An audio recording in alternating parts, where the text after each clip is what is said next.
Баршаңызға қайырлы күн. Бүгін біз сіздермен тауық етінен 10 минутта өте дәмді котлеттер жасайтын боламыз. Ол үшін тауық фаршы керек болады. Қалауымызша тұз, пияз және де дәмдеуіш қосамыз. Сонымен қоса бір жұмыртқа қосамыз, жақсылап араластырамыз.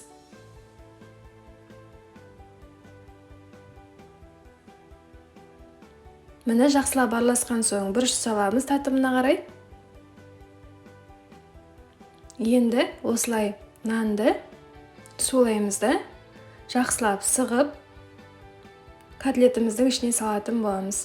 Міне бұны да жақсылап араластырамыз. Енді осылай қолымыз сулап, дәл осы күйінде пісіре берсеңіздер де болады. Осылай жасап біздер қатыруға қойып қойдық. Кейін пісіретін болған соң міне дәл осылай барлығын жасап аламыз. Міне қатты бізде пісіріп жатырмыз. Екі жағында қуырып аламыз қызарғанша.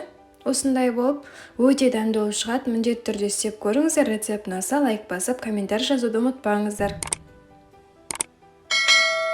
Сонымен қатар достар, біздің магазинге тіркелуді ұмытпаңыздар. Қазіргі уақытта керемет конкурс өтіп жатыр. Соған қатысып жүлделі болыңыздар. Және де біздің магазиннен парный киімдер мен мужской киімдер таба аласыздар. Бағалары өте тиімді, сапасы өте жоғары.